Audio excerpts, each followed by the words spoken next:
Assalamu alaikum. Welcome to my channel. If you're interested about international education, migration, Bangladeshi law, and of course social and moral issues, you can subscribe to my channel because I will be uploading very important, updated, authentic, and clear videos regarding these issues. So, moving to the topic that I want to discuss today, Ramisa. It is very unfortunate যে আমাদের রামিসার ম্যাটারটা নিয়ে সবাইকে কথা বলতে হচ্ছে। আমরা কেউই চাই না রামিসার মতন কোনো ইনসিডেন্ট কোনো দেশে, কোনো জায়গায়, কোনো গ্রামে, কোনো মহল্লায়, কোনো এলাকায় এরকম ঘটনা ঘটুক। বাট এই ইস্যুসগুলো যখন অনেক ক্ষেত্রে ভাইরাল হয় তখন আমরা কথা বলি, কারণ আপনারা সবাই জানেন যে রামিসার ইনসিডেন্ট চলা অবস্থায় আরও 2-3টা ইনসিডেন্টের কথা আমরা জানতে পেরেছি। কিন্তু সত্যি বাস্তবতা হচ্ছে বাংলাদেশের আনাচে কানাচে গ্রামে গ্রামে এরকম ইনসিডেন্ট হয়ে যাচ্ছে যেগুলো আনরিপোর্টেড এবং এই জন্য আমরা জানতেও পারি না। জাতি হিসেবে যখন এই ধরনের ইস্যুস তৈরি হয় তখন এটা জাতি হিসেবে আমাদের জন্য কলঙ্কজনক একটা বিষয়। তো সেক্ষেত্রে আমাদের সবাইকে মিলে, এই 20 কোটি মানুষের দেশের সবাইকে মিলে চেষ্টা করলেই এই ধরনের ইনসিডেন্ট অ্যাভয়েড করা সম্ভব। পৃথিবীতে অনেক দেশ আছে যারা কোনো দেশই রেপ, মার্ডার 100% বন্ধ করতে পারে না, বাট তারপরেও খুব সাকসেসফুলি অনেক দেশ আছে যাদের দেশে রেপ বা মার্ডারের পার্সেন্টেজ খুবই নগণ্য। যেমন আপনি সুইডেনের কথা বলতে পারেন, ফিনল্যান্ডের কথা বলতে পারেন, নরওয়ের কথা বলতে পারেন, ইভেন সিঙ্গাপুর, এশিয়ার দেশ। সো এইসব দেশে কিভাবে তারা তাদের অপরাধ এর যে হওয়ার যে রেট সেটা কন্ট্রোল করছে, স্পেশালি ধর্ষণ এবং হত্যা, সেই যে তাদের যে টেকটিক্সগুলো আছে, স্ট্র্যাটেজিসগুলো আছে, সেগুলো যদি আমরা শিখে আমাদের দেশে বাস্তবায়ন করতে পারি, ডেফিনেটলি আমাদের কিন্তু এই ধরনের ইনসিডেন্টসগুলো কমে আসবে। সো সেই কাজটা করার আগে আমাদেরকে গোড়ায় যেতে হবে যে আসলে সমস্যাটা হচ্ছে কি জন্য, বাংলাদেশে সমস্যাগুলো হচ্ছে কি জন্য। সবাই ডিলেই জাস্টিসের কথা বলে, এটা অবশ্যই একটা ইম্পর্টেন্ট পয়েন্ট, বাট আমরা না সবচেয়ে ইম্পর্টেন্ট পয়েন্টসগুলো মিস করে যাচ্ছি। আপনার it starts from your home. আমরা বলি না যে এডুকেশন আসলে ইনস্টিটিউশনাল এডুকেশনের চেয়ে পারিবারিক শিক্ষা, ঘরের আমরা যে শিক্ষাটা পাই সেটা বেশি ইম্পর্টেন্ট। বিকজ আপনারা কি মনে করেন না, আপনারা কি আমার সাথে একমত হবেন না যে আমাদের মোরাল যে অবক্ষয় হয়েছে আমাদের মধ্যে, তার কারণেই এই ধরনের ঘৃণিত অপরাধ করার মতন একটা ইচ্ছা বা একটা চিন্তা একটা মানুষের মাথায় আসতে পারে। সেটা যেন না আসে সেজন্য আমরা কি করতে হবে, পরিবারের শিক্ষা। পরিবার থেকেই যদি আমরা এই জেন্ডার ইকুয়ালিটি ছোটবেলা থেকে বাবা মা যদি তার বাচ্চাদেরকে শিখায় যে অন্য জেন্ডারের, একজন মেল একজন ফিমেলকে কিভাবে রেসপেক্ট করতে হবে, একজন ফিমেল একজন মেলকে কিভাবে রেসপেক্ট করতে হবে, তার সামনে এই যে মাদার ফিগার, ফাদার ফিগার এবং তার যে রিলেটিভস আছে, নেফিউজ, নিসেস, আন্টিজ, আঙ্কেলস, তাদেরকে পরিচয় করায় তাদের যে অপোজিট জেন্ডারকে যে আমরা চেষ্টা করি কি আর প্যাট্রিয়ার্কিক সোসাইটিতে আমরা ছেলেরা কি করতে চাই, মেয়েদেরকে দামায় রাখতে চাই, সেটা না করে আমরা যদি পরিবার থেকে এই যে জেন্ডার ইকুয়ালিটি শিক্ষাটা আমরা দিতে পারি, তাহলে কিন্তু এই যে অপ্রেস করার যে ইচ্ছাটা, এই ধরনের ঘৃণিত কাজ করার যে ইচ্ছাটা, সেটা আসবে না। পাশাপাশি খুবই গুরুত্বপূর্ণ পরিবার থেকে সেটা হচ্ছে সেক্সুয়াল অ্যান্ড কনসেন্ট এডুকেশন। এইটা আমাদের এশিয়ার কান্ট্রিতে খুবই অ্যাবসেন্ট। দেখেন আপনি ইন্ডিয়ার কথা বলেন, সেসব দেশেও কিন্তু এই রেপ এবং এই কিলিংগুলো এর হার কিন্তু অনেক বেশি, বিকজ এশিয়ান কান্ট্রিগুলোতে এই সেক্স এডুকেশনটাকে খুব ভালোভাবে নেওয়া হয় না। কিন্তু এটা খুবই গুরুত্বপূর্ণ। বাচ্চাকে একদম ছোট বয়সে আপনাকে শেখাতে হবে গুড টাচ ব্যাড টাচ কি, রাইট? তাহলে কিন্তু সে দেখেন একটা ঘটনা একদিন হুট করে ঘটে না। যে ছেলেটা যে ঘৃণিত সন্ত্রাসী এই সন্ত্রাসী কার্যকলাপটা করেছে, এই ঘৃণিত অপরাধটা করেছে, তার সাথে হয়তো এই বাচ্চাটার, এই নিষ্পাপ বাচ্চাটার তার অনেকবার ইন্টারাকশন হয়েছে, এর আগে হয়তো ব্যাড টাচ করেছে। তার বাবা মা যদি ব্যাড টাচ গুড টাচ শিখাতো, সে হয়তো আগেই কমপ্লেন করে বসতো। তখন বাবা মা কিন্তু সতর্ক হয়ে যেত, ওই মানুষটার সাথে আর তার থেকে মিশতেই দিত না, তার বাসায় আসতে দিত না। তাহলে সেক্স এডুকেশন যেটা, সেটা বাসা থেকে গুড টাচ ব্যাড টাচ শেখানো, এটা খুবই খুবই গুরুত্বপূর্ণ। আমি বলছি যে রামিসার কথাই যদি বলেন, যে যদি এরকম হতো যে ছেলেটাকে তাকে সে আগে দেখছে, আগে এরকম কিছু তার কাছে নেগেটিভ মনে হয়েছে, তার বাবা মাকে বলতো, বাবা মা প্রিকশন নেওয়ার সময়টা পেত।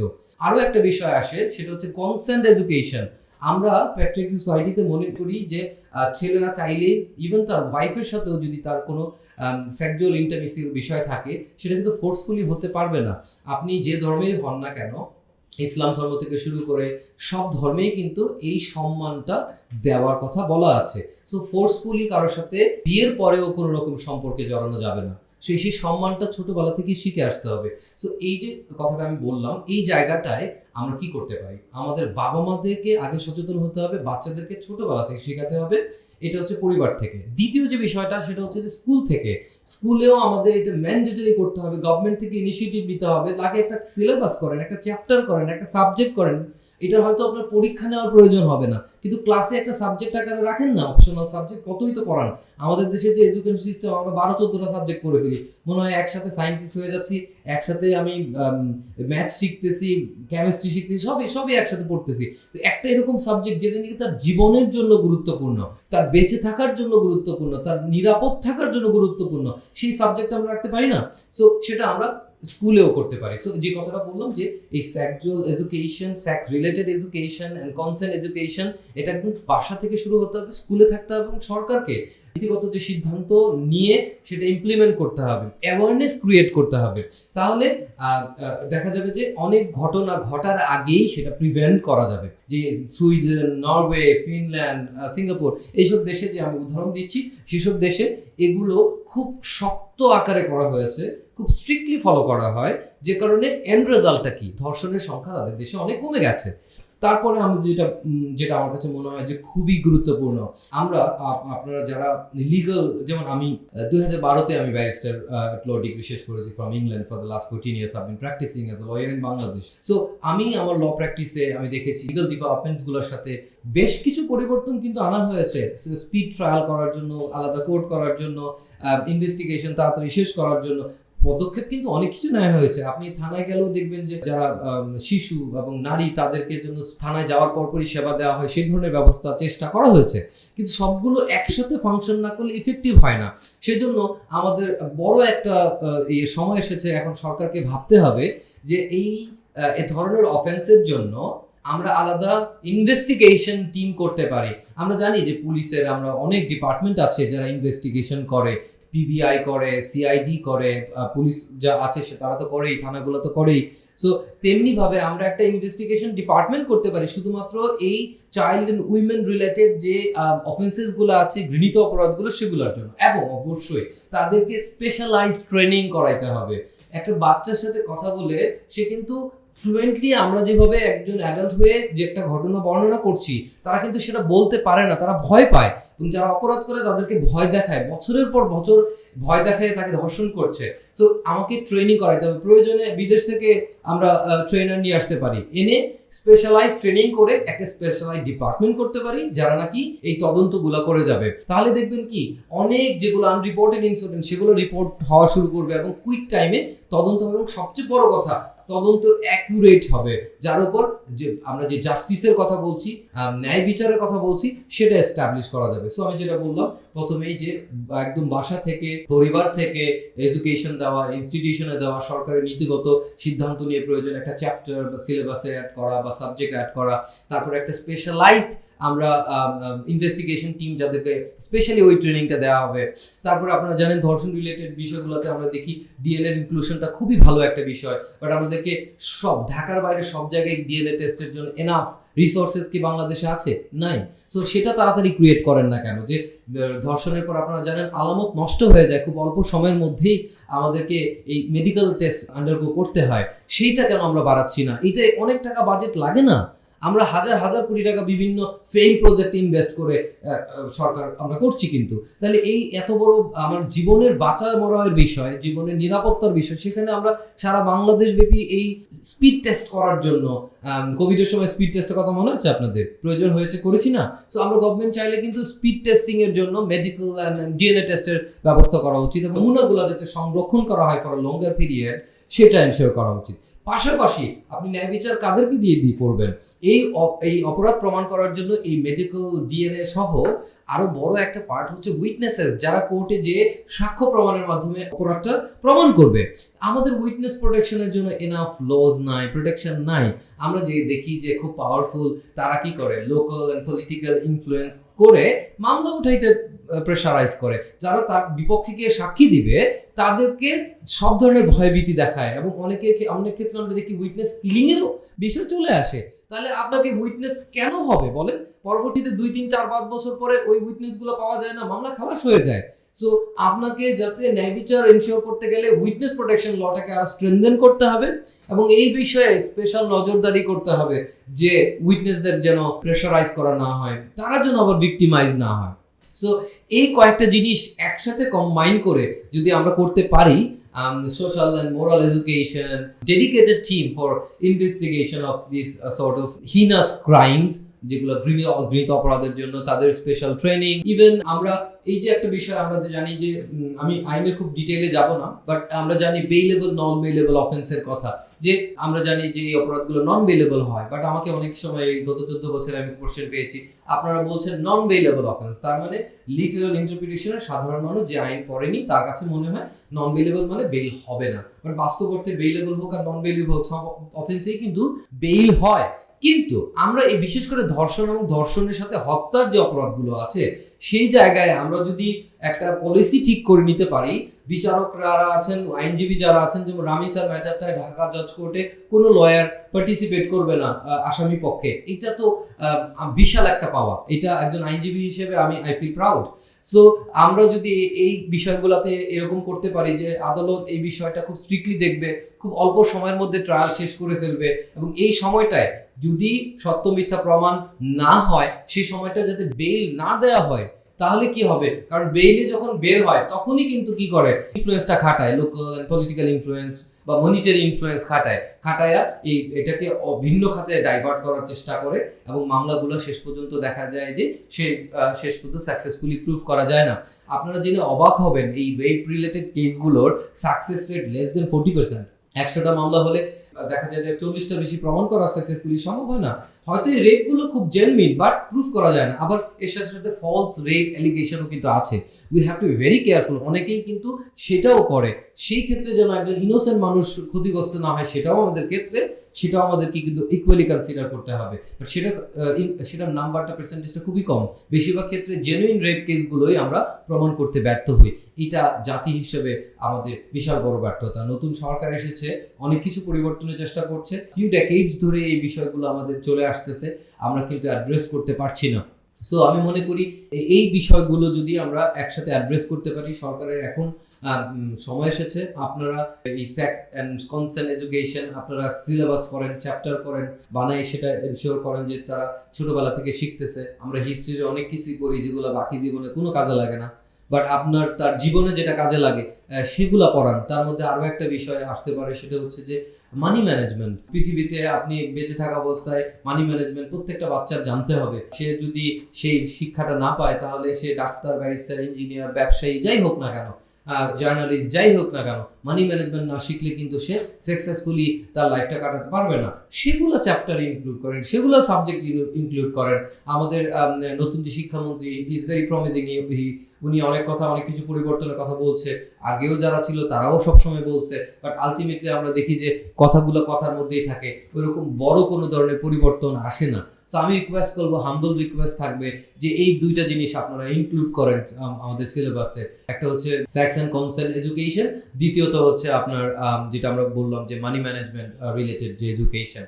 অ্যান্ড ওভারঅল আমাদেরকে এই ধরনের ইস্যু, আমি যেটা বললাম যে সুইডেন বা ফিনল্যান্ড বা আইসল্যান্ড বা সিঙ্গাপুর, ওরা কিন্তু একদিনে পারে নাই। আপনাকে কয়েক টাইম ফ্রেম ঠিক করে নিতে হবে যে নেক্সট 5 ইয়ার্স আমরা এতটুকু অ্যাচিভ করবো, 5 to 10 ইয়ার্স আমরা এতটুকু অ্যাচিভ করবো, 15 to 20 ইয়ার্স আমরা এতটুকু অ্যাচিভ করবো। দেখবেন যে এই সময়ের মধ্যে কমতে কমতে এমন একটা স্টেজে আমরা চলে যাব যে সিঙ্গাপুরের পাশে বাংলাদেশের নামও অ্যাড করা সম্ভব।